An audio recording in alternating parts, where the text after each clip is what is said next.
My name is Anas Arimiao Anas. I am an undercover journalist. Usually when I'm speaking on international platforms, I would have said I'm an undercover journalist from Ghana. But if I'm in Ghana, then I must as well say that I'm an undercover journalist from Bimbila, my hometown. So, it's great to be here, and it's great to be here to share what actually is the motivation that drives us on and that keeps us going in the kind of journalism we do. I have played many roles undercover, but I have always asked myself these questions. Why do I do what I do? Look, I've been undercover as a patient in a psychiatric hospital. We'll be going through all that. I've been undercover in Sawam prisons. I've been undercover as a pimp at Soldier Bar. I've been undercover as a female at Osu Children's Home. I've been undercover as a lawyer in Seychelles. I've played many, many roles as an undercover journalist. My kind of journalism is hinged on three principles: naming, shaming, and, yes, and jailing. This tells me that I'm home. Now, why do I do what I do? First of all, you ought to know that I'm a realist. I know where I am. I know the country that I live in, and I know the problems that are associated with this country. I am saying that journalists are poorly paid. So is the police poorly paid, and perhaps law enforcement agencies, as well as the judiciary, poorly paid. So all I'm saying is that there's nothing wrong with all of us taking one step forward to ensure that we meet each other, to ensure we have a better society. So if I say that you've stolen something, I'll tell you when you plotted to steal,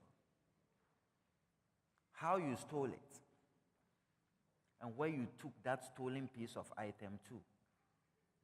The hidden camera is my weapon.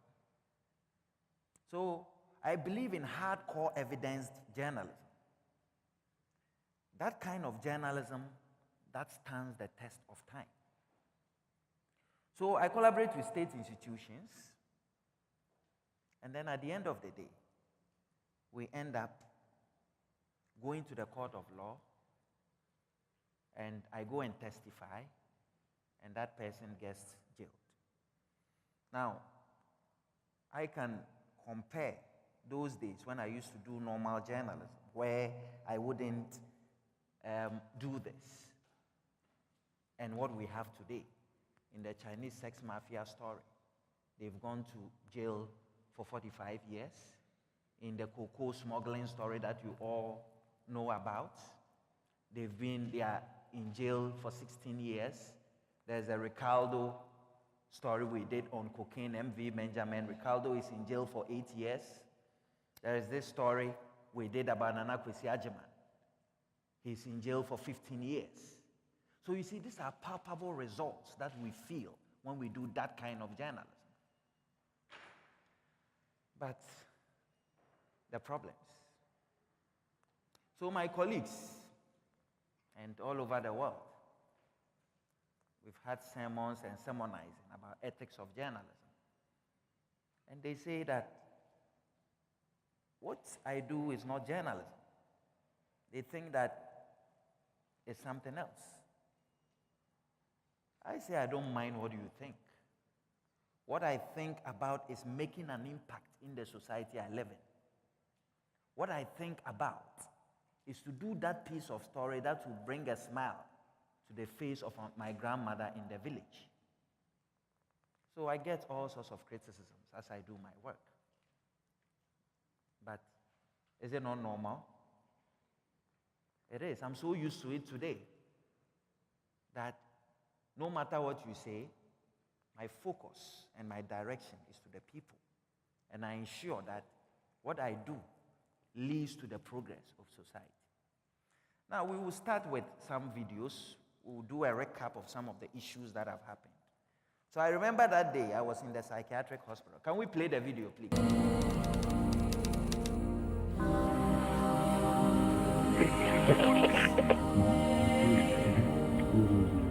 For now, I won't buy. Come on.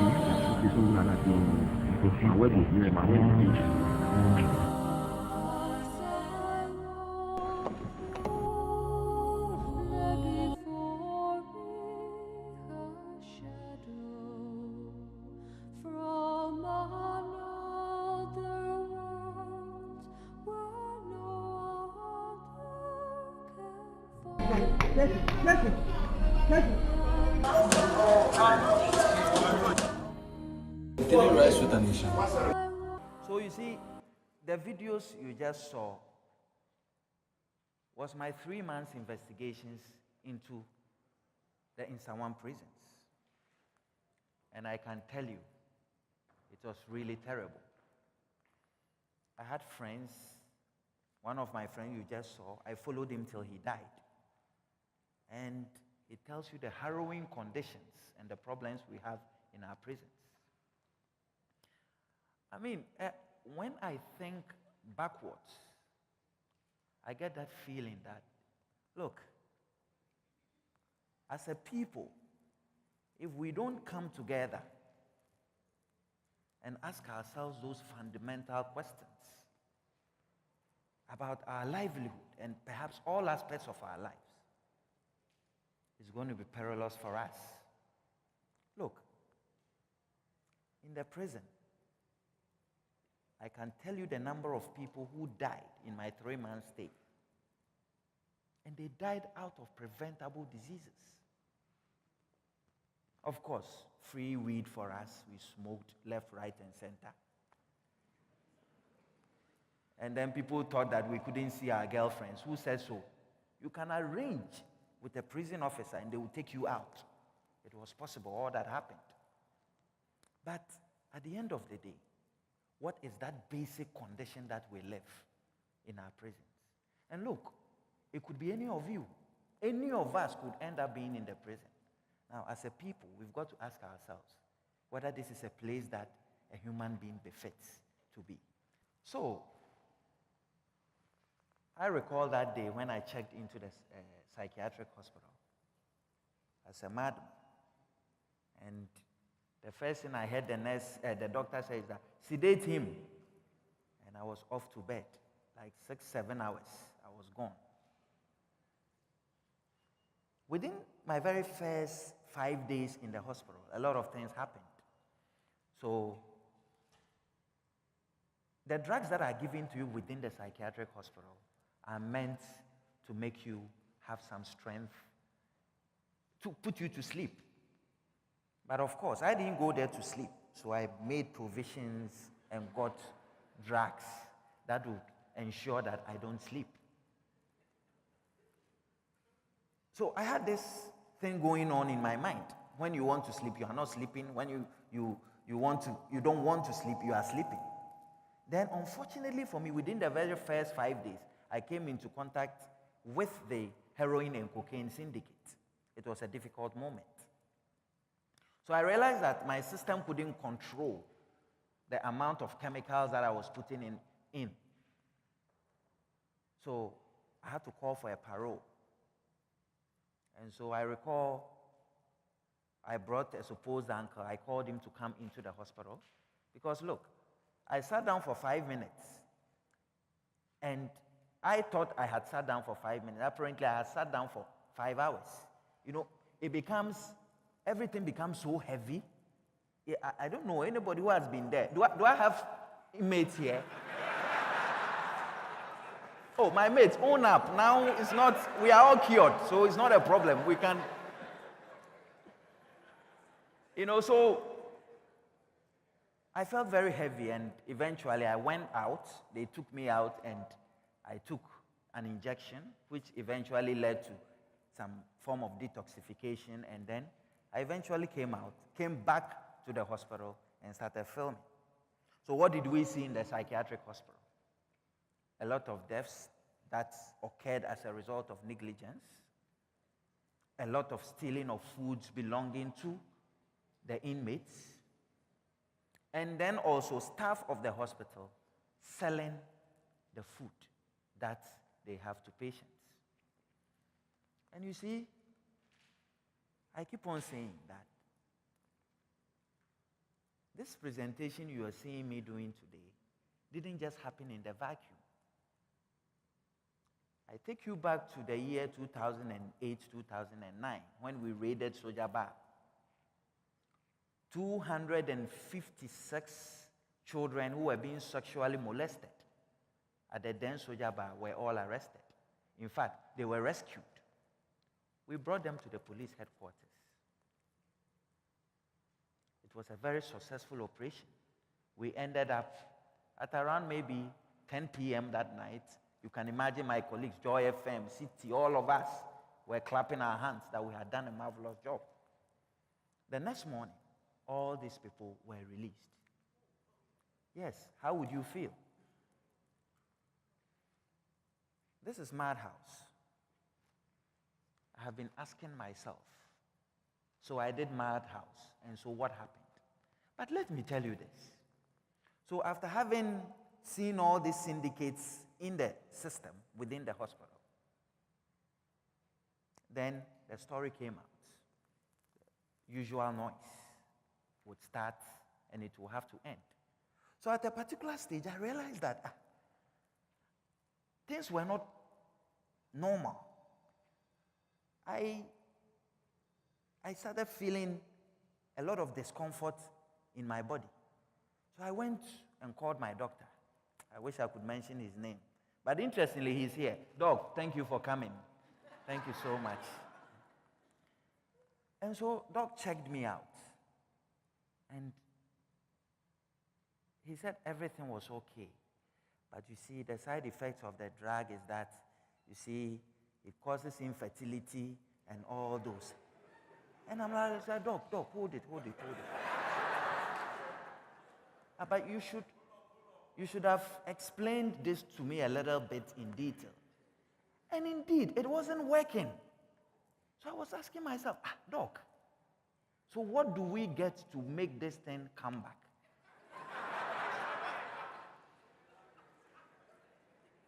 Then Doc said, okay, now we have to just hold on, because every part of your body is working all right, except there. So let's just wait. Let's put you on this drug and see. 2 weeks, if nothing happens, then you have to be thinking of flying to London for a surgery. And I'm like, Doc, where are we getting to with this? So you can imagine I was counting the days, 5 days, 6 days, 7 days, 8 days, 9 days, 10th day, nothing was still showing. 11th day. Friends came to visit, normal visits. Still. So I rang Doc. Then Doc said, have hope. So you see, sometimes your mental could have an effect on. I said, okay, Doc. So the 13th, 14th day, I woke up one morning and I was there. That's why I value my doctor friends so much. And and I must thank Doc for this, and also thank my friends who left their French class just to come here and watch this happen. And for me, I feel very much at home because I'm telling the story of the house. I'm not under any pressure. I'm just telling you what has been happening. There's nothing like being before home audience. I was at Osu Children's Home.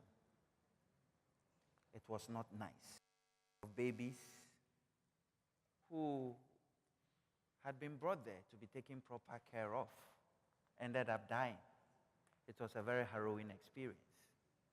I played 2 roles in that investigation. I was a reverend minister and also a female.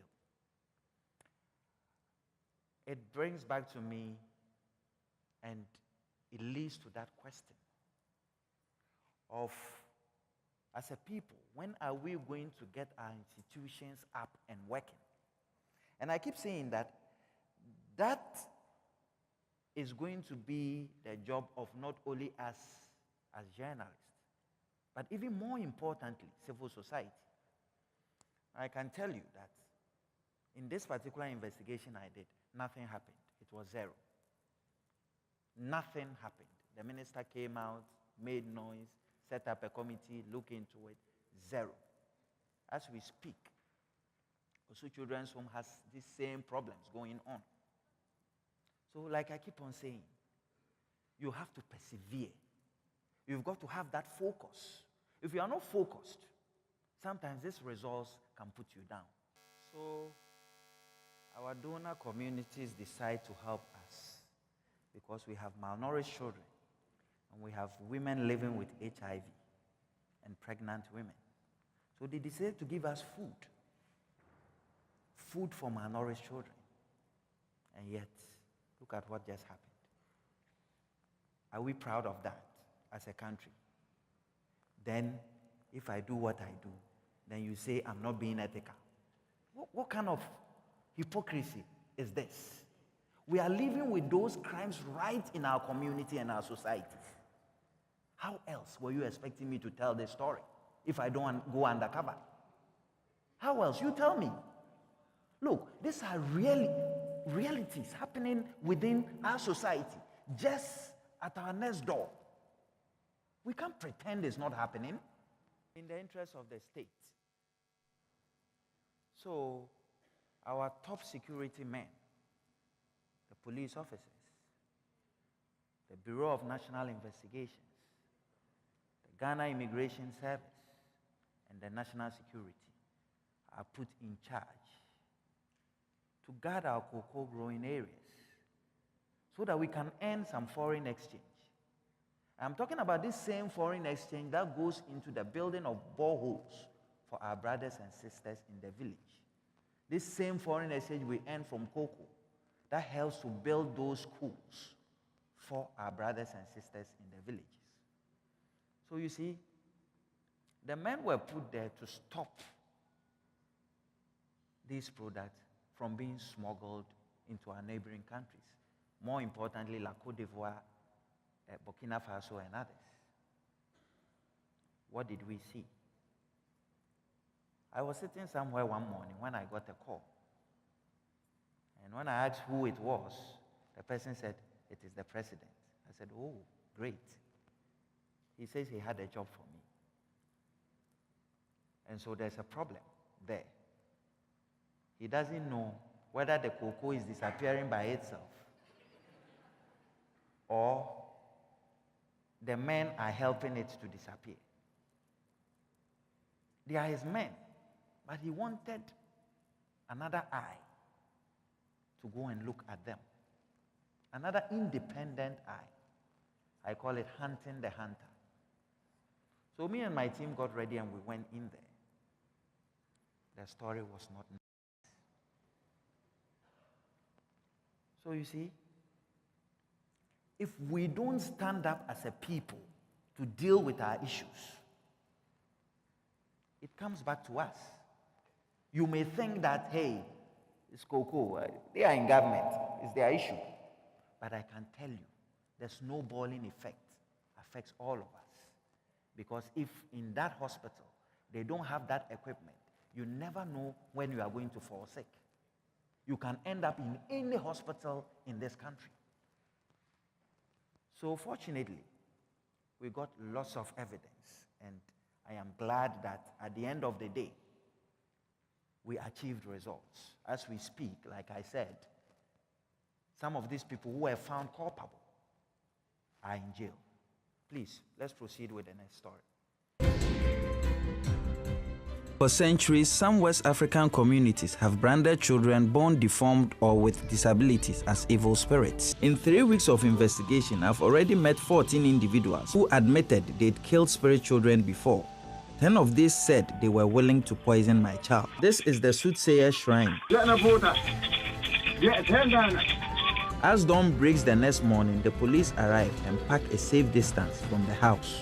It's time to bring in our dummy child and place it on a makeshift bed in the secret camera room. We make our way into the bedroom where they demand I hand over the child. They still don't know it's a replica. Then let's move.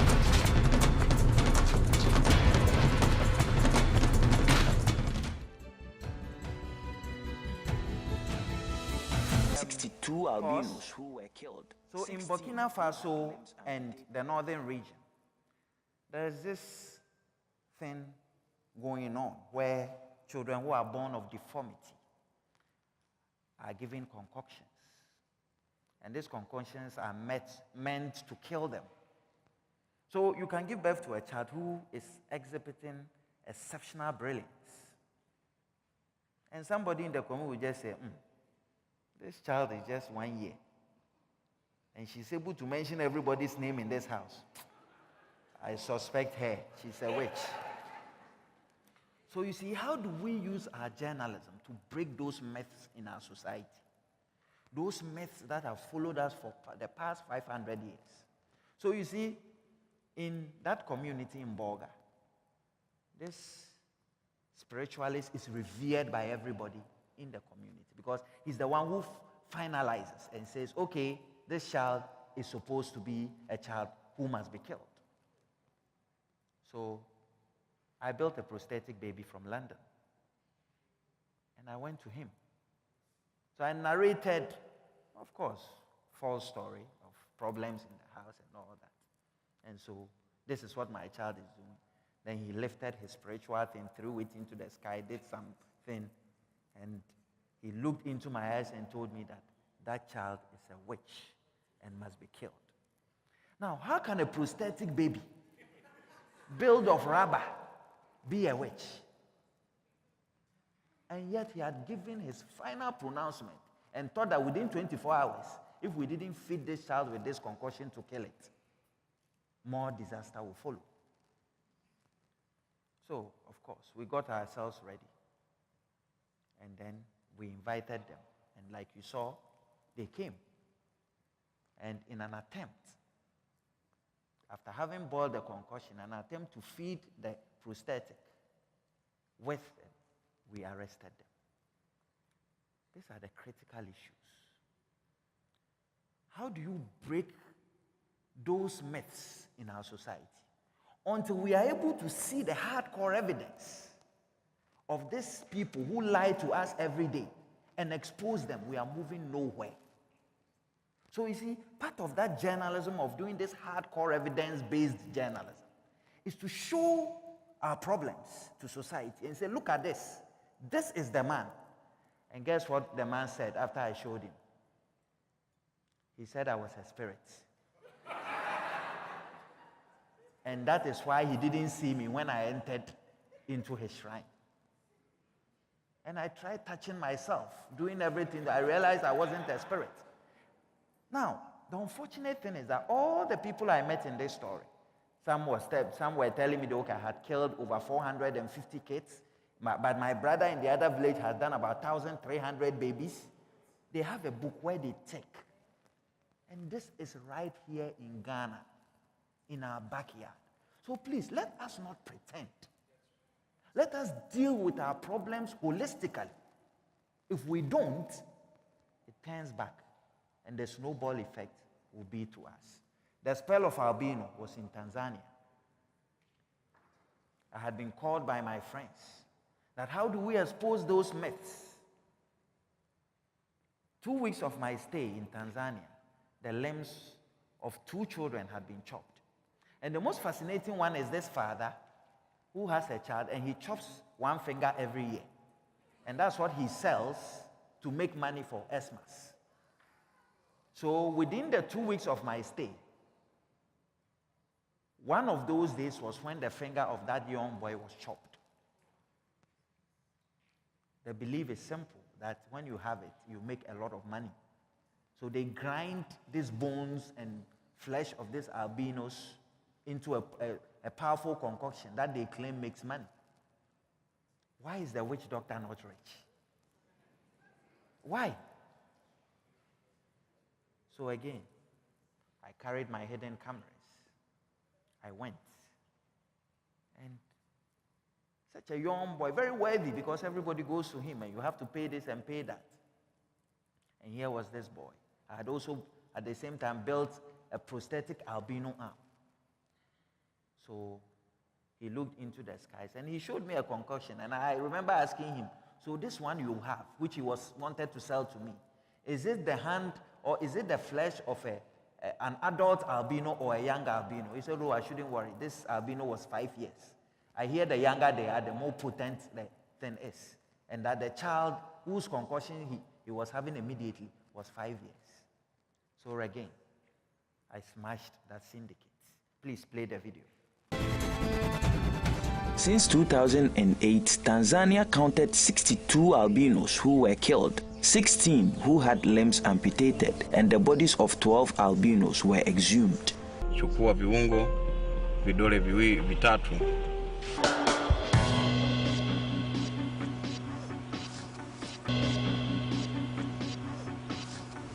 How will I feel? It's horrible. It's horrible. I have never imagined that this is where we have reached. Just 16-year-old girl? No. It's the start of our undercover investigation, and it's time to get involved myself. Isaac gives me the contact of a witch doctor who is suspected of being involved in the albino trade. I pose as a customer who wants to become rich. He continues for half an hour. So Ghana is growing. We are doing well. I mean, investors are coming. But there are a few people who don't want that to happen.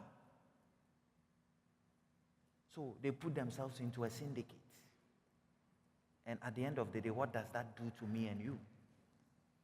So in Fool's Gold, people come to pump millions of dollars to resuscitate our economy and to make us a better people.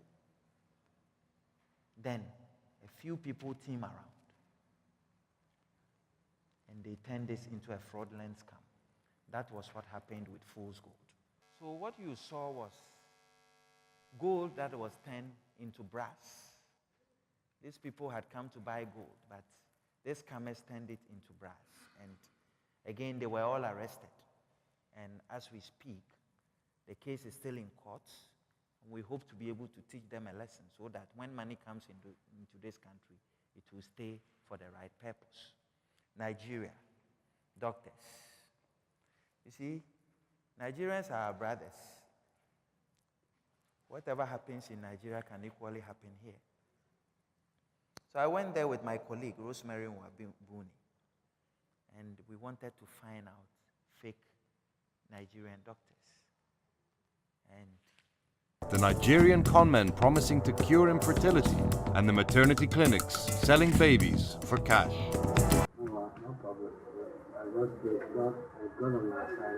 we are going undercover, posing as a married couple, desperate for a child. That is ending of this month or December. Maybe, I don't know whether it's a girl or a boy. But for now, please keep 900,000 naira. Our investigation has shone a light on parts of a sinister network. It involves genuine doctors and cynical staff in orphanages who will sell vulnerable children to the highest payer. As we slide on, the key question we ask ourselves is that, are we prepared as a people to tell the stories as they are, without any fear or favor in our various communities? That is the key question we've got to ask ourselves. Now, after our level, we've got to ask ourselves whether the powers that be, better still, the institutions that we have built, are prepared to even admit the stories that we put across. Look, even when you have caught them, with the hardcore evidence and the video. You should listen to them. I'm about to tell you about the judges. Please keep playing the video, keep playing the video. And I'm about to tell you some of the excuses that some of them put across for collecting the money. I didn't know that. Look, it's not nice to hear. But a judge actually convinced me that I gave him money because of his mother's funeral. His mother's funeral. I don't know this judge from anywhere. But again, that brings out an issue. And what is that issue? The issue is simple. That as civil society or as a people, whatever we say as journalists should not be treated as sacrosanct. Not at all. You have to subject whatever we say to critical scrutiny and tell us in our face when we are wrong. Because that's the only way we can build this country. This is not any heroism or darling boyism. No. Tell me in my face if I'm wrong. Because if you want me to do well, you have to criticize me constructively. So, when we do all these pieces, the good thing is that we get an opportunity and people have their own lawyers and they subject us to critical scrutiny. So, 2 years of hardcore investigations, 146 judicial staff, courts taking bribes, and 34 judges. Courts taking bribes. It was not a joke. It was a very difficult investigation. And of course, we expected to see what happened. The whole hula baloo of the debates, the issues that cropped up, they were all expected. But you see, I keep on asking myself this question. You see, Africa as a continent, perhaps we should ask ourselves, what has been the role of the judiciary in our various African countries? Talk of Rwanda, talk of Sierra Leone, talk of Liberia, talk of Congo, talk of Mali and all those warring countries. I'm saying that perhaps if we had been more critical in assessing the role of those various judiciaries, maybe we wouldn't have had a war or a genocide in Rwanda. If that judge who sat on that case about that goat or that sheep was just fair, was just a little bit fair, maybe the other faction wouldn't have picked their guns to fight. You see, judges are the gods in the guise of men. That's what they are. They are our last resort. So if they decide to tilt the scale of justice on one side, especially for financial reasons, it is very, very worrying. And look, to be honest, I have to tell you, this is not a problem only in Ghana. Many other countries suffer it. And we've done the pilot, so I know what I'm talking about. And please, let nobody get me wrong. Ghana has one of the perhaps great people on the bench.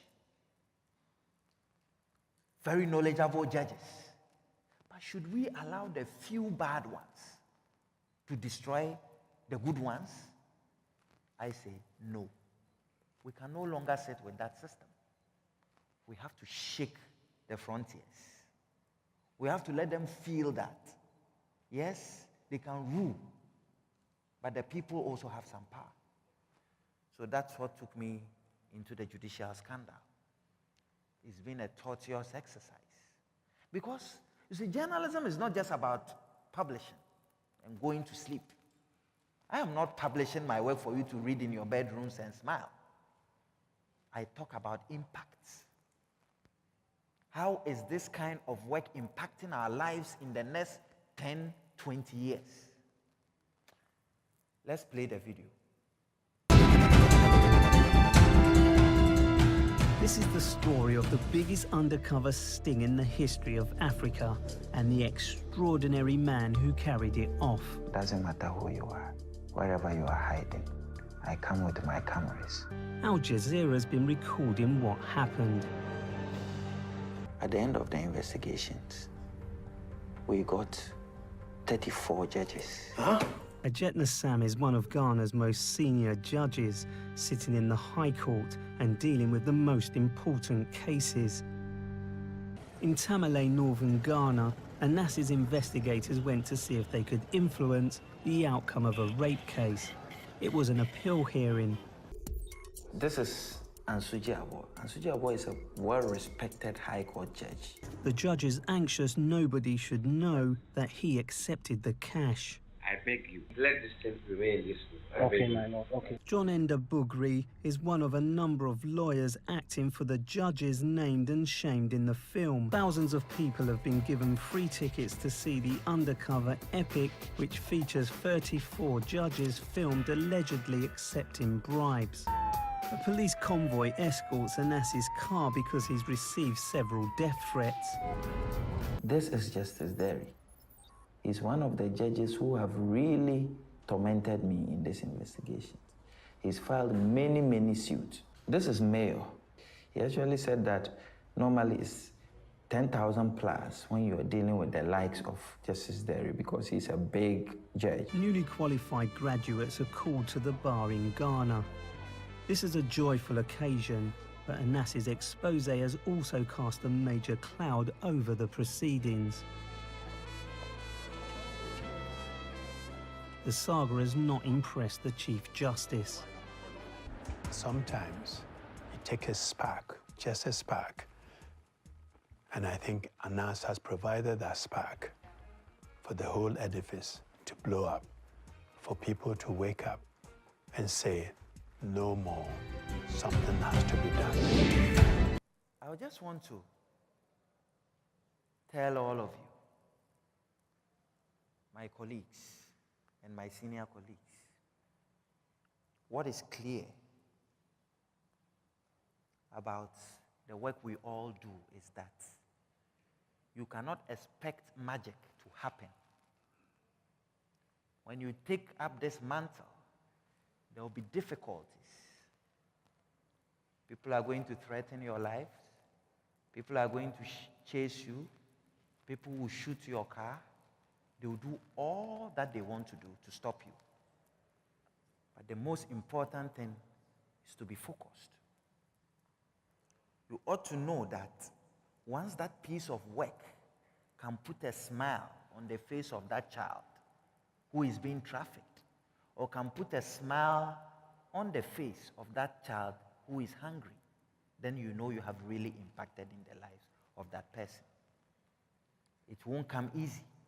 But we must all know that once we decide to be resilient, once we take a posture of commitment, and we have that passion and the drive for that purpose, we are going to be there. I've always said this. You see, extreme remedies, like I have always said, are the most appropriate for extreme diseases. Those of you who think what I do is extreme, I have chosen to belong to the remedy. Thank you very much.